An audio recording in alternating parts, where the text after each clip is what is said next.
Hi Pam people, good morning. Ayan, sa umaga ngayon. Ayan, kung nasan man kayo, good morning, good evening, good afternoon. Ayan, kumusta kayo? Ayan, dito guys ay okay naman na tumiinit ngayon. Ayan, no? Ayan. Gusto ko lang ngayon guys i-share sa inyo yung ginawa ko kahapon. So, busy ako dito kahapon guys kasi nag-repat ako ng ating mga carunculate succulents dahil nga napapabayaan ko na sila. So, naisip ko na silang i-repat guys kasi nawawala na yung mga bumps nila. So, nandito sila guys. Ni-rearrange ko na rin sila. Ayan. Yung soil mix nila dati pa rin pero nag-add lang ako sa kanila guys ng garden soil. Ayan. Kasi napapansin ko pangit na nila. Ayan, wala na yung mga bumps ang ating mga dugong. Kasi doon sa area na napaglalagyan ko sa kanila guys ay kulang na yung sunlight na natatanggap nila. So, wala na talagang mga bumps. Ito nga, nag-retaliate na guys. So, kahit na naiinitan sila dun guys, kulang talaga yung sunlight. So, kailangan talaga ni dugong ng malakas na init. Talagang full sun dapat yung kailangan niya. Ito na lang guys yung maganda dun, no? Yan na lang yung maganda na carunculate ko na succulents na nandun sa area na napaglalagyan ko. Tapos ito, ayan si macaron. Ayan. So, niripat ko sila, pinagsama-sama ko yung mga dugong natin. Yan, though magkakasama naman na talaga sila guys, pero mayroon kasing nag-rot dyan, so mayroon nang may vacant. So, ginawa ko, pinagsama-sama ko, para makalis din ako guys ng space, tapos yung mga natin, mga pots natin ay mapuno. Ayan o. So, marami ako sa kanila guys, nilagay na garden soil. And na-obserbahan ko kasi na maganda yung garden soil sa ating mga succulents guys kasi yung nakaraan na pagripat ko ng ating mga cuttings ng Purple Delight guys, ang gaganda talaga guys ng roots nila. Kahit na yung mga bagong tanim natin na mga succulents nakaraan na pinatong ko lang din guys, yung gamit natin na soil mix ay fresh na risal and then garden soil lang. Ang ganda guys ng tubo nila. Ang ganda talaga guys. Basta nagagandahan ako. Next time guys, papakita ko sa inyo kapag nag-cuttings ulit tayo at tinanim natin doon or sa mga susunod natin na mga itatanim na mga succulents kapag after 1 week papakita ko sa inyo yung roots nila guys. Kasi maganda talaga sila guys sa succulents. Yun yung naobserbahan ko sa kanila. Una tinry ko lang tapos hanggang sa nakikita ko na maganda sila. So, yun, tinuloy-tuloy ko na guys. At ito, kailangan na talaga nila ng repat.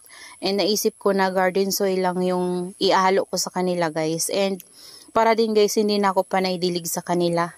Ayan. So, ito na yung mga carunculated succulents natin na wala ng mga bumps.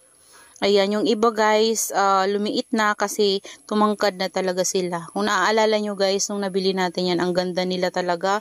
Tapos, mababa pa sila nun. So, ngayon, matatangkad na sila.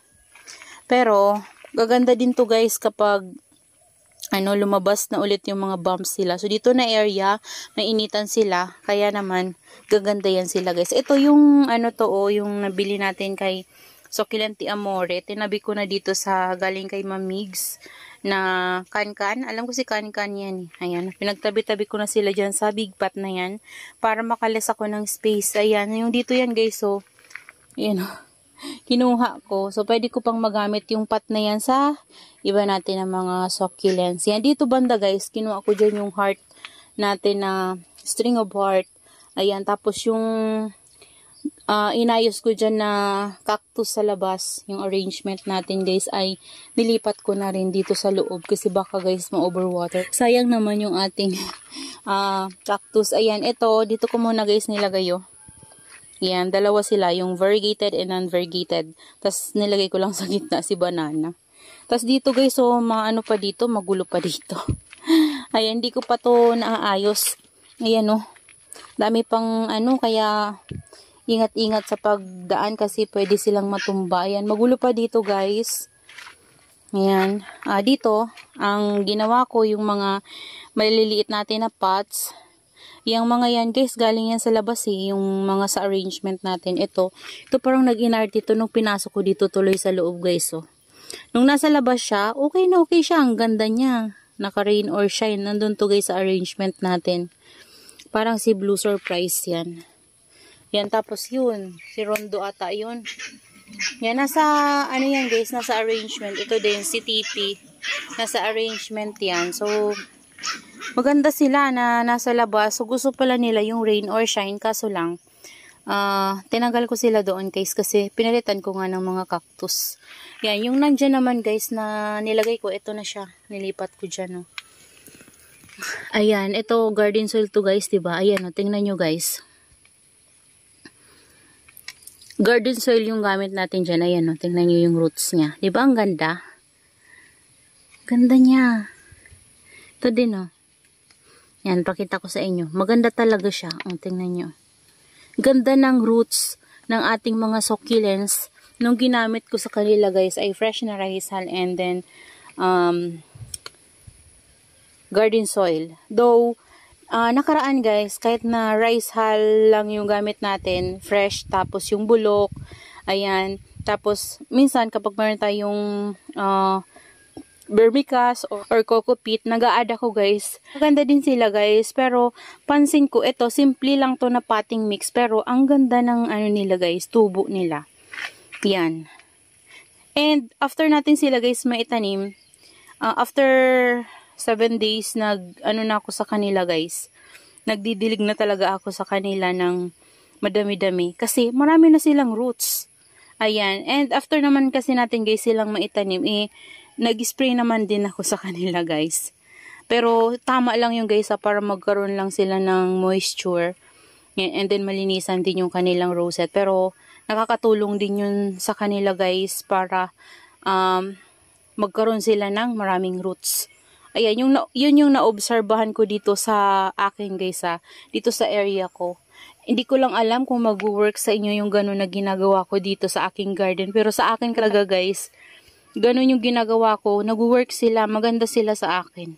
Ayan, dito meron tayong vacant kasi yan yung mga niready ko na pot na pinagtataniman ko. Ayan, yung mga naka-ready ko lang yan. So, tinanim ko na yung mga nanggaling sa labas. Ito nga guys, so kala ko mamamatay na to, oh. Yung Amazones na nabili natin kay Succulent de Amore na parang ano na, naglagas na talaga siya. Kala ko mamamatay na, nagmashi-mashi na lahat. Pero, yung tinaniman ko sa kanya ay fresh na rice hull and then, garden soil, ayun.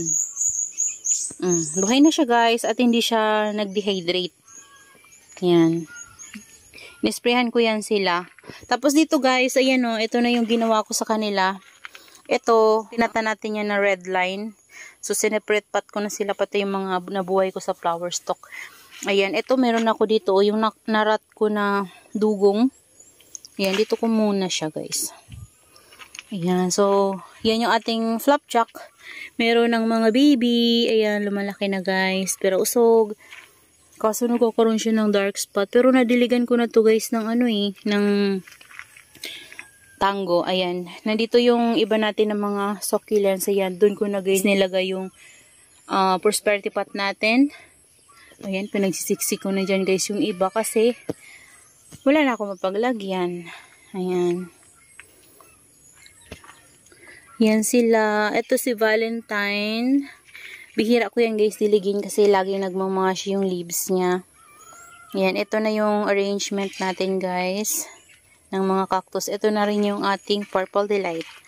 Ayan. Ito, ayusin ko pa to sila, guys. Ayan. Dito dapat kasi natatakpan yung ating mga madiba. Ganda ni madiba, guys, oh. So, yan sila, guys. Yung cactus nga, inakyat ko muna dyan, guys, kasi nasasagi ko siya dito sa baba. Natitinik ako. Ayan, ito, meron pa akong iriripa to. Si New Heights. Binunot ko lang. Ayan, oh. Marami pa akong mga lipropa dyan na aayusin. So, kailangan nilang itanim kasi may mga roots na din sila. At, ayan o, ang dami nila guys o. Mga ganyan na. Ayan. So, yan. Yung ating red line, nagkaroon na ng baby sa leaves. Yan. Ayan siya guys. So, sa flower stalk yan guys. Yung leaves sa flower stalk, tinanggal ko. Tapos yun, nag-baby siya. Ito yung mga flower stalk to ng dugong. Ayan, pinagtatanggal ko na lang muna guys. Tatanim ko na lang sila sa separate pot. Yan, kailangan ko itong mga ayusin, itong mga nandito para lumaki sila guys. Ayan. So, tinanggal ko na kasi sila dun sa mga pat ng dugong natin. Kasi nandun sila sa ilalim, dun ko lang sila pinaguhulog dati. So, dun sila na buhay. Ayan. Ito yung ano to guys, so galing to sa ano natin, variegated Purple Delight. So, kinuha ko na kasi dumadami na yung Purple Delight natin dun. Ito parang variegated to guys, oh. Ayan, variegated nga siya guys. Tingnan nyo guys. Hindi makita sa camera pero sa personal nakikita yung variegation niya. Ito. Nagkakaroon ng rot. So, ilipat ko na to dun sa var natin na Purple Delight. Nakikita kasi guys yung var niya eh. Ayan. Dito natin siya. Para mabuhay natin sila. At gustong gusto ko talaga si Purple Delight. Ayan, nalaglag na guys yung ano, tumutuyo na oh. Ibig sabihin, impekto na yung tango. Ganyan yung nangyayari guys sa may mga tama ng fungus sa ating succulents. Kapag diniligan natin ng tango, nayuyupi na yung leaves nila. Parang patuyo na yun, tapos nalalaglag na yun. So yung iba, hindi naman nalalaglag. Iniinuman na nila yun guys. Ayan.